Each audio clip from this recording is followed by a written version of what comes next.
Bonsoir à tous, bienvenue dans notre café des sports. Il ouvre ses portes en nocturne ce vendredi pour la très bonne cause. Vous qui nous écoutez, vous êtes nombreux évidemment en Afrique, vous avez ouvert grand vos oreilles pour suivre sur nos antennes les deux premiers quarts de finale de la CAN 2025. Vous avez peut-être versé une petite larme après l'élimination des Lions indomptables. C'était il y a quelques minutes. Le Cameroun est tombé face au pays hôte, le Maroc. Le duel de fauves qui vient de se terminer à Rabat. Joseph-Antoine Bell, la légende, sera là pour analyser la défaite 2-0 face aux Lions de l'Atlas. Quant à Rémi Ngono, il est en place, lui, pour nous dire tout le bien qu'il pense de l'arbitre de la rencontre. Salut mon cher Rémi.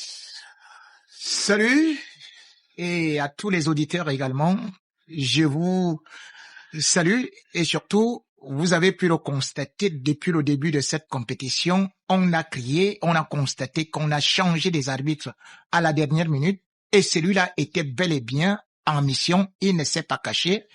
Donc, à une certaine période, il faudrait que la Confédération africaine de football devienne quand même sérieuse lorsqu'on voit le nombre de fautes qui n'ont pas été sifflées, lorsqu'on voit les cadeaux qui ont été accordés au Maroc qui pourtant avait des forces pour pouvoir le faire. Donc, aujourd'hui, on a vu un arbitrage maison et malheureusement, il y a toujours un proverbe africain que on ne prend pas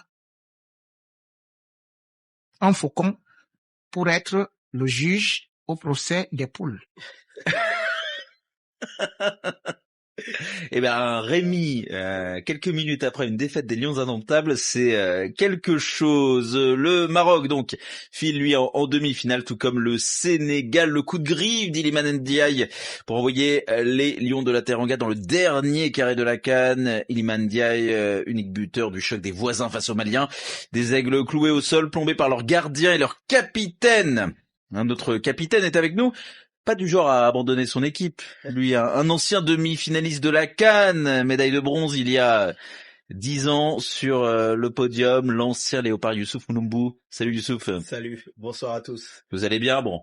Vous avez digéré la défaite et l'élimination de la RDC depuis quelques jours déjà. Ouais, donc. ça y est, j'ai fait le deuil. Mais aujourd'hui, on a encore un coup de massue avec l'Afrique centrale et le Cameroun qui nous lâchent. Donc c'est compliqué, mais bon.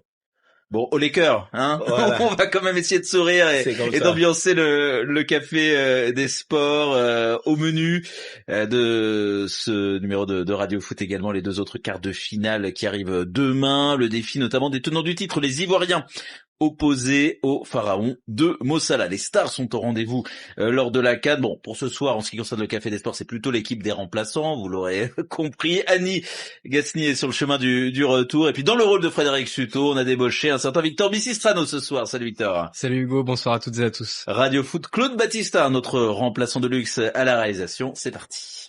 Terminé! Le Maroc se qualifie pour les demi-finales de sa CAN, une victoire pleine de maîtrise. Voilà pour le duel des Lions. Ceux de l'Atlas ont dompté ceux du Cameroun dans la voix de Sofiane Amazian, d'Antoine Grenier et de Joseph-Antoine Bell. Bonsoir, rebonsoir Joseph-Antoine Bell.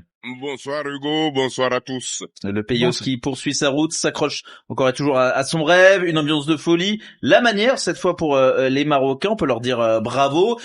Les Camerounais, duo de leur côté, ils auront réalisé une bonne CAN, mais vous l'aviez prédit dès le deuxième match, le choc face à la Côte d'Ivoire, malgré un bon niveau, un bon visage, un beau visage affiché. Les Camerounais n'avaient pas l'étoffe de champions d'Afrique cette année.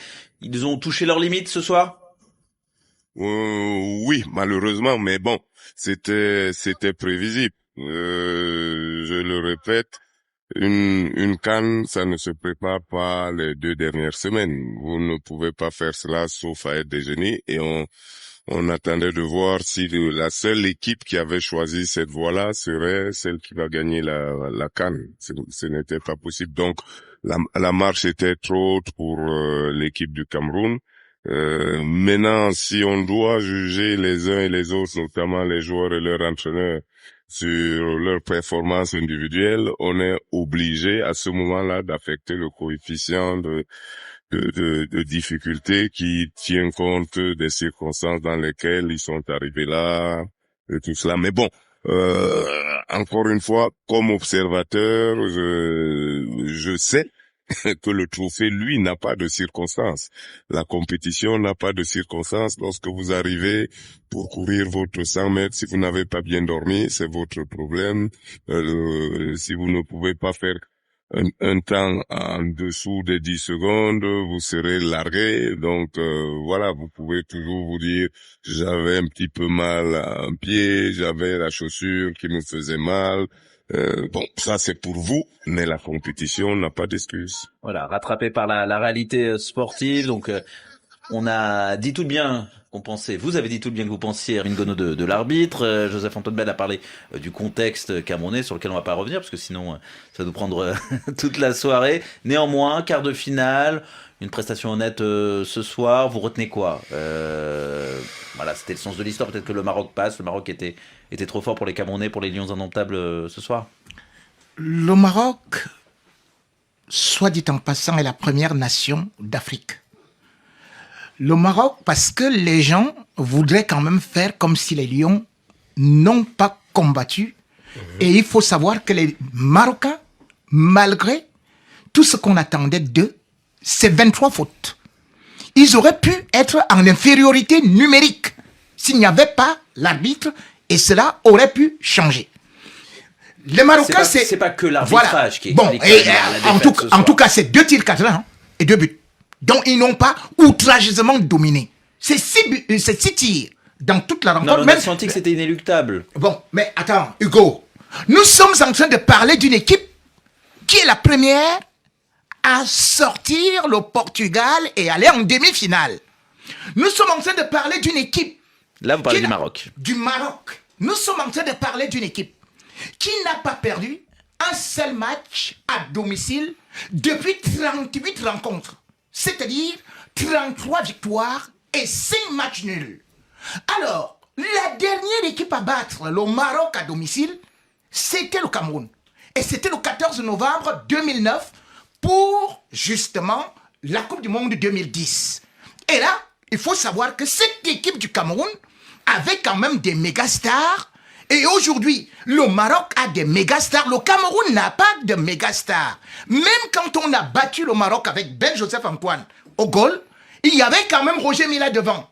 Aujourd'hui, on ne peut pas dire à ces enfants et à cette équipe du Cameroun que peut-être elle devait rivaliser avec une équipe du Maroc qui est devenue quasiment imbattable. N'oublions pas que même pour aller à la Coupe du Monde, ils ont balayé tous les adversaires. C'était 8 matchs avec bien sûr 22 buts, 0 encaissé. Hermine Gonneau et Youssouf Moulombou, parce que si on laisse la parole à Rémi, vous n'allez jamais parler, mon cher Youssouf. On peut dire bravo aux Camerounais aussi alors, parce que j'entends que finalement il n'y avait pas grand-chose qui pouvait leur permettre de rêver. Ils n'ont pas fait un mauvais match, ils n'ont pas fait de mauvaise canne. Non, on peut les féliciter, mais je pense que le Maroc était au-dessus. Après, aujourd'hui, ce que j'ai noté, et c'est un constat qui est favorable au football, c'est que toutes les équipes qui sont courageuses, qui cherchent à jouer un football positif, gagnent, comme on l'a vu avec l'Algérie, comme on le voit avec le Sénégal et comme on le voit avec le Maroc.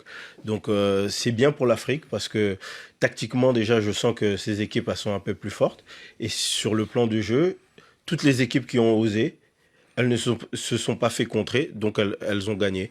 Mais un gros bravo quand même au parcours des Camerounais parce qu'ils ont quand même organisé, entre guillemets, cette CAN en 2 semaines avec un nouveau coach. Et ils ont fait un bon parcours. Maintenant, on n'aurait pas voulu que ça se finisse là, quoi. Victor Missistrano sur Facebook, parce que on est diffusé en live, en vidéo sur Facebook. On peut vraiment inciter nos auditeurs à ajouter des commentaires. Ils sont déjà nombreux à participer au débat. Vous en doutez, il y en a beaucoup évidemment sur l'arbitrage. Certains s'étonnent que la VAR n'ait pas fonctionné. Mais il y en a aussi qui considèrent que le Cameroun était tout simplement en dessous. Un auditeur qui nous dit le Cameroun a été perdu en première mi-temps sans réussir à faire 3 combinaisons de suite, ou encore un auditeur fidèle, Archiduc Théodore, qui nous dit que les joueurs camerounais ont eu un problème de mouvement, de déplacement, de passes réussies, de dribbles réussis et d'incursions dans la surface de réparation. C'est vrai, cette équipe du Cameroun, elle n'a pas eu beaucoup d'occasions. Elle n'a pas eu d'occasion d'abord pour 2 choses. Il faut savoir que le système camerounais était basé sur 2 pistons. C'est-à-dire, par exemple, Yongwa et Tchamade. Les 2 se sont retrouvés rapidement out. Alors, l'entraîneur a tenté Dina et Bimbe. Vous avez vu un remplaçant remplacé qui n'était pas vraiment habilité à pouvoir combattre par rapport à l'équipe du Maroc, qui, soit dit aussi en passant, parce que sur le plan athlétique, il faut voir déjà la taille. C'est une équipe qui marque sur des coups de pied arrêtés. Donc, le Cameroun s'est retrouvé en difficulté sur le plan aérien par rapport à ces phases arrêtées qui sont travaillées depuis des années. Donc, c'est pour ça que je dis que lorsque vous voyez une équipe regroupée comme ça, on savait qu'il fallait cibler 2 joueurs particulièrement. Un, il fallait isoler Mbemo. Il avait toujours 4 personnes derrière lui. Et puis, Carlos Baleba était obligé de descendre un peu plus bas. Et on lui faisait encore de la pression. Il ne pouvait donc pas sortir des ballons. Il a fait l'un des pires matchs de cette compétition. Mais on le dit en creux, et même pas qu'en creux, on le dit clairement depuis le début de l'émission, Joseph-Antoine Bell, le Cameroun, c'est une équipe naissante, quelque part, qui s'est trouvé un peu dans la pagaille, un sélectionneur un peu inconnu au bataillon, qui a finalement fait du bon travail. C'était pas suffisant pour cette CAN. Là, on était un petit peu en mode urgence. Mais est-ce qu'il y a des motifs d'espoir pour enfin travailler sur la durée, comme le fait le Maroc, comme le font les grandes équipes? Hugo, est-ce qu'il a plu sur le Cameroun pour qu'il se retrouve en urgence? Le Cameroun, au sortir de la Coupe d'Afrique en Côte d'Ivoire, s'était déclaré en reconstruction. Vous voulez que je vous raconte l'histoire du Cameroun? Je crois pas qu'on ait le temps, malheureusement. Voilà, il s'est déjà retrouvé en reconstruction, là, exactement comme l'entraîneur a fait aujourd'hui, c'est-à-dire qu'il fait sortir Tchamadeu et fait rentrer Dina Ebimbe. Et il refait ressortir Dina Ebimbe pour faire rentrer quelqu'un d'autre. Donc on a entamé la reconstruction après la CAN de Côte d'Ivoire. Et puis là on arrive, on est qualifié, on doit venir là. On décrète une nouvelle reconstruction et on déplore qu'on n'a pas de méga star. Onana est quoi?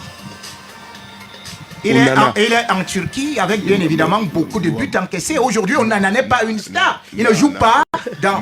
Et quand on a gagné, quand on a gagné en 2017, on doit être quoi? On doit être quoi?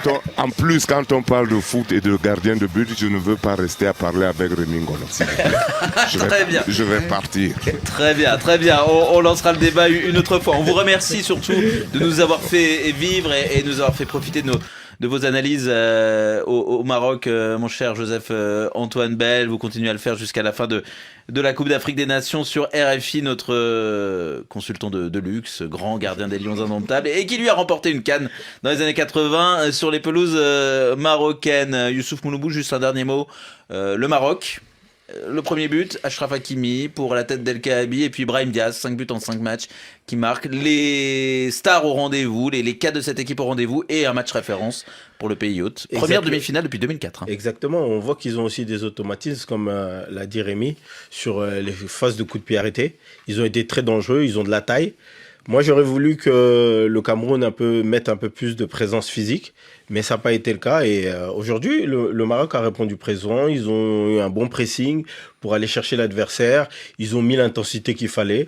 Et donc, ils sont qualifiés. Et, on leur souhaite le meilleur pour la suite. Et j'aimerais bien voir un Algérie-Maroc assez chaud. Ça pourrait être l'Algérie, ça pourrait être également le Nigeria en demi-finale un peu plus tard, dans quelques jours, dans la semaine. Ce sera évidemment à suivre sur RFI.